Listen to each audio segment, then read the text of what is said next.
The parliamentary panel assigned to examine the landmark bill piloted by the Women and Child Development Ministry, which seeks to raise the legal age of marriage for women from 18 to 21, has only one woman MP out of 31 members.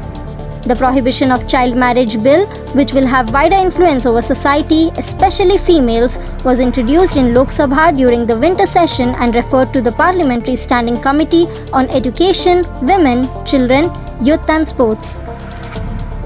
According to the members' list of the Parliamentary Standing Committee, led by senior BJP leader Vinay Sahasrabuddhe, available on the Rajya Sabha website, Trinamool Congress MP Sushmita Dev is the only woman among the 31 members.